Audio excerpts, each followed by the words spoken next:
Bismillahirrahmanirrahim. Beli bubur sumsum pakai es batu. Assalamualaikum warahmatullahi wabarakatuh. Selamat pagi Pak, kami dari kelompok kopi. Sebelumnya kopi itu ada kepanjangannya, yaitu kumpulan orang paling imut. Di sini akan mempresentasikan hasil proyek dari kelompok yang saya buat Pak, dengan judul aplikasi e-learning interaktif untuk pendidikan jarak jauh. Sebelumnya izinkan saya memperkenalkan diri Pak bersama kelompok saya, dengan saya sendiri Muhammad Rafi Al-Anbiya dengan NIM 2022-31089 dan teman saya. Nama saya Muhammad Rifki Apransyah dengan NIM 2022-31104. Nama saya Agil Alwinandar dengan NIM 2022-31103.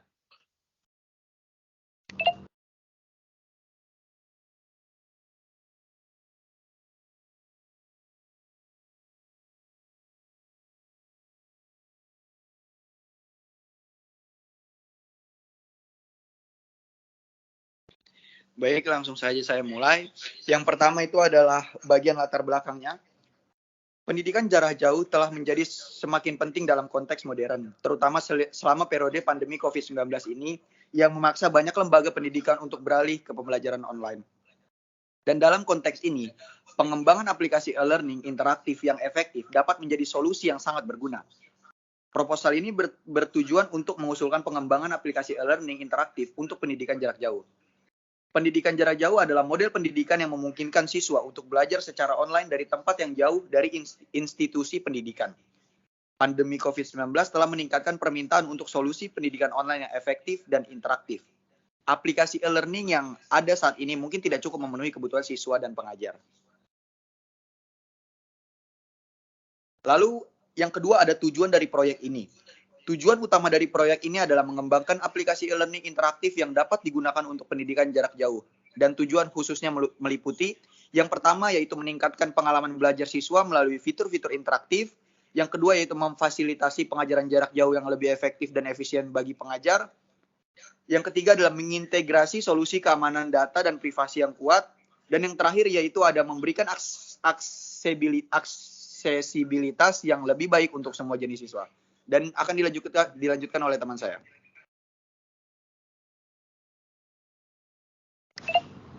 Yang ketiga yaitu cakupan proyek.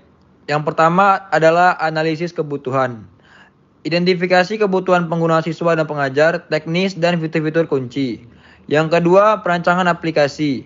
Merancang tampilan antarmuka, database, dan arsitektur aplikasi. Yang ketiga, pengembangan.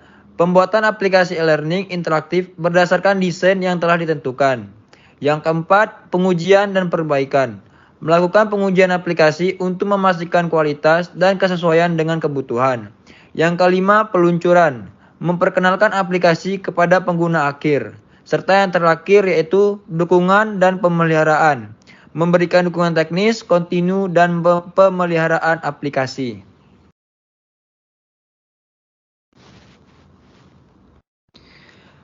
Yang keempat, deliverables. Deliverables adalah hasil yang akan dihasilkan dari proposal proyek aplikasi e-learning interaktif untuk pendidikan jarak jauh. Mencakup berbagai komponen dan produk yang akan dihasilkan selama pelaksanaan proyek.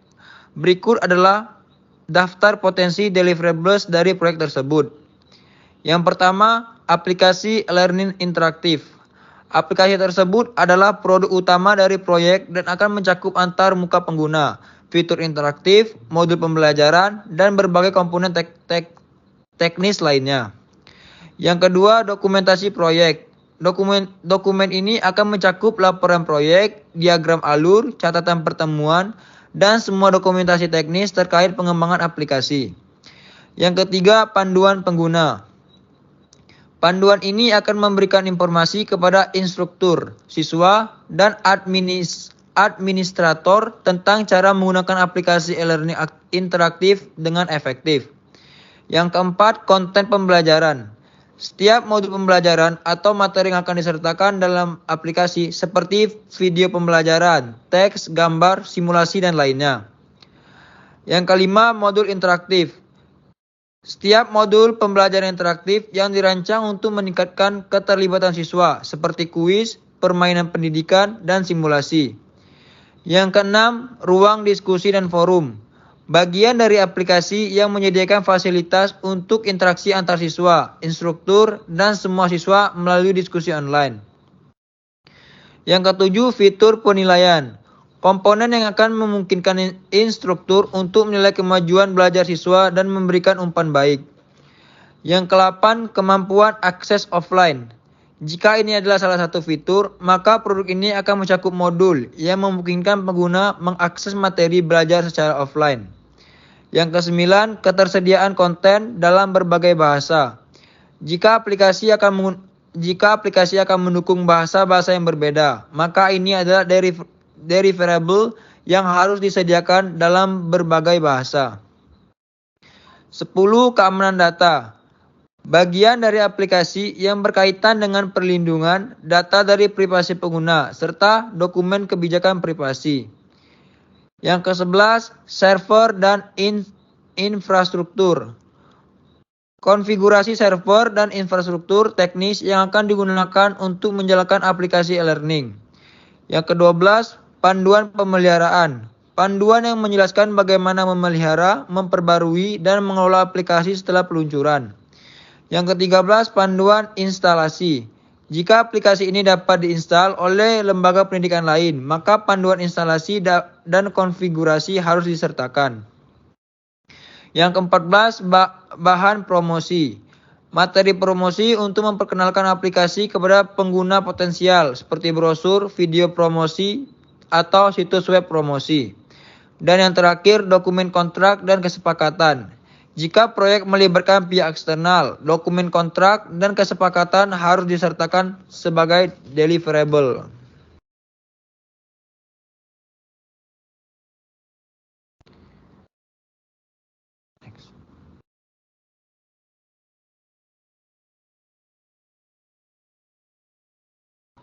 Yang kelima adalah tim proyek.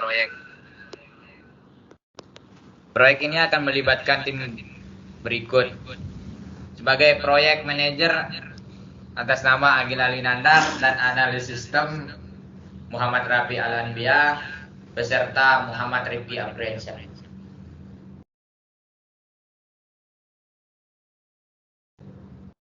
Metode pengembangan.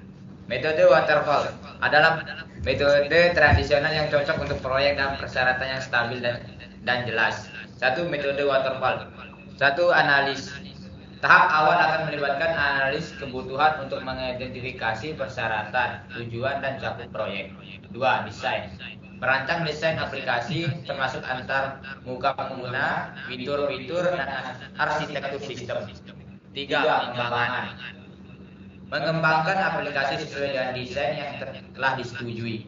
4. Pengujian. Mengujikan aplikasi secara menyeluruh untuk memastikan kualitas dan kesesuaian dengan spesifikasi. 5. Peluncuran. Memperkenalkan aplikasi kepada pengguna akhir. 6. Pemeliharaan. Melakukan pemeliharaan, perbaikan, dan peningkatan aplikasi setelah peluncuran.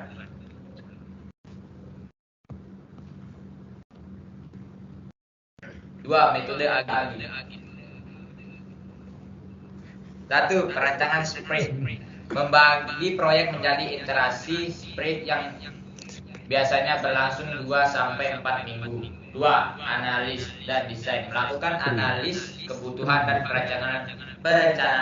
perencanaan fitur untuk sprint tertentu. 3. Pengembangan. Mengembangkan fitur-fitur sesuai dengan prioritas sprint. 4. Pengujian dan ulasan. Mengujikan fitur mengumpulkan umpan balik pengguna. 5. Pengiriman. Merilis versi aplikasi yang diperbarui setelah setiap sprint. 6.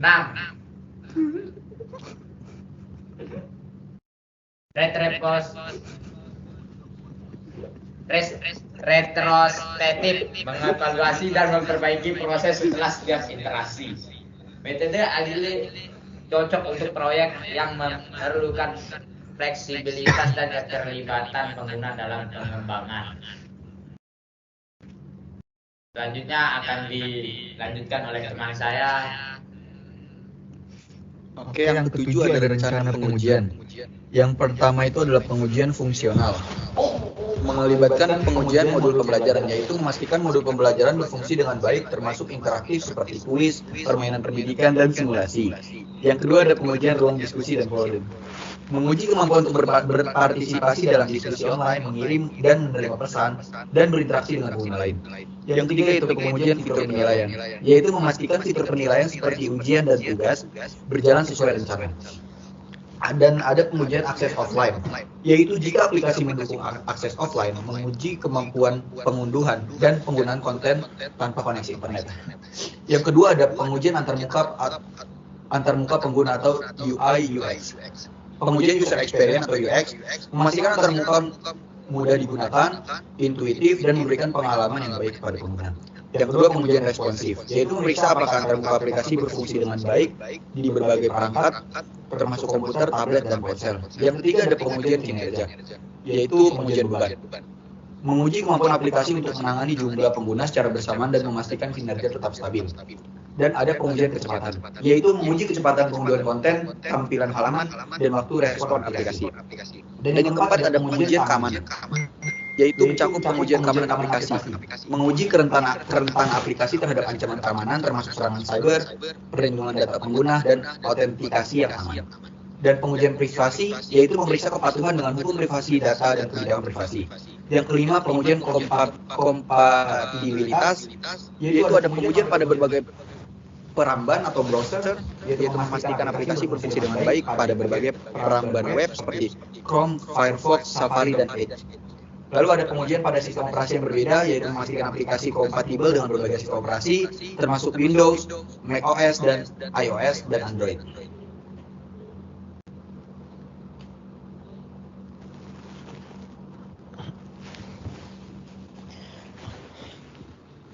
Yang kedelapan ada anggaran dan sumber daya. Penyediaan sumber daya manusia, teknologi, dan keuangan akan diperlukan untuk proyek ini. Sumber daya yang dibutuhkan termasuk pengembangan perangkat lunak, desainer, antarmuka pengguna, analisis sistem, dan administrator server. Selain itu, akan diperlukan anggaran untuk perangkat keras, perangkat lunak, infrastruktur server, dan promosi aplikasi.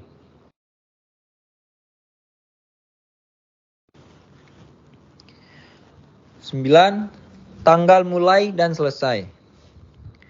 Tanggal mulai dan selesai proyek aplikasi e-learning interaktif untuk pendidikan jarak jauh akan sangat tergantung pada berbagai faktor, termasuk kompleksitas proyek, sumber daya yang tersedia, dan jadwal yang telah disepakati.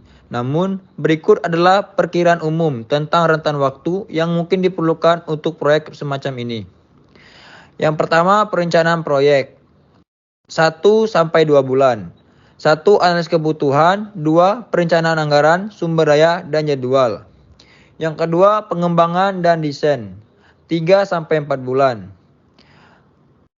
1. Desain antarmuka pengguna dan fitur-fitur. 2. Pengembangan aplikasi dan modul pembelajaran. 3. Integrasi sistem. 4. Pengujian unit. Yang ketiga, pengujian dan perbaikan. 2-3 bulan. Pengujian fungsional, pengujian antarmuka pengguna, pengujian kinerja dan keamanan, perbaikan berdasarkan hasil pengujian. Yang keempat, peluncuran 1-2 bulan. Peluncuran aplikasi, pelatihan pengguna akhir dan instruktur, ulasan akhir sebelum peluncuran. Serta yang terakhir, pemeliharaan dan peningkatan berkelanjutan.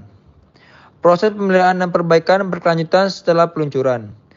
Total waktu pelaksanaan proyek ini diperkirakan berkisar antara 9 hingga 12 bulan atau bahkan lebih, tergantung pada berbagai faktor yang mencakup sumber daya yang tersedia, kompleksitas aplikasi, dan berbagai perubahan yang mungkin terjadi selama pengembangan.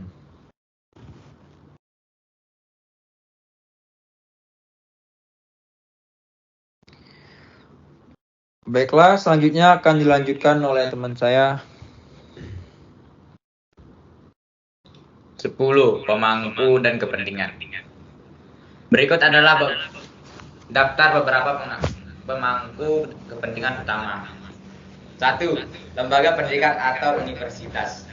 Lembaga ini adalah pihak yang mendanai dan menginisiasi proyek. Mereka memiliki kepentingan dalam meningkatkan kualitas pendidikan jarak jauh dan menciptakan alat yang efektif untuk pengajaran dalam pembelajaran. 2. Instruktur yang akan menggunakan aplikasi e-learning interaktif ini dalam pengajaran. Mereka memiliki kepentingan dalam memiliki alat yang mudah digunakan dan efisien. Mereka ingin alat yang mendukung pengajaran yang efektif dan interaktif. 3. Siswa adalah pengguna utama dari aplikasi ini. Mereka memiliki kepentingan dalam memiliki akses ke materi pembelajaran yang berkualitas tinggi, mudah diakses, dan memberikan pengalaman pembelajaran yang interaktif dan menarik. 4. Orang tua. Orang tua siswa mungkin juga memiliki kepentingan dalam memastikan bahwa anak-anak mereka menerima pendidikan yang berkualitas melalui aplikasi ini. Mereka mungkin ingin melihat pemantauan kemajuan belajar dan penilaian. 5. Tim pengembang. Tim yang bertanggung jawab atas pengembangan aplikasi ini memiliki kepentingan dalam menyelesaikan proyek sesuai dengan spesifikasi dan dalam waktu yang ditetapkan. Mereka juga ingin menghasilkan produk yang berkualitas. Tim TI dan keamanan. Tim ini bertanggung jawab untuk memastikan keamanan dan kinerja aplikasi. Mereka memiliki kepentingan dalam melindungi data pengguna dan menjaga sistem agar berjalan lancar. 7. Pemerintah dan regulator. Entitas pemerintah atau regulator mungkin memiliki kepentingan dalam memastikan bahwa aplikasi ini mematuhi peraturan dan kebijakan pendidikan serta privasi data. 8. Investor dan pemegang saham. Jika ada investor atau pemegang saham yang mendanai proyek ini, maka memiliki kepentingan dalam memastikan bahwa investasi mereka menghasilkan keuntungan dan nilai jangka panjang. 9. Masyarakat. Masyarakat ini juga memiliki kepentingan dalam pendidikan yang berkualitas dan akses lebih luas ke pendidikan jarak jauh. Aplikasi ini dapat berkontribusi pada tujuan tersebut.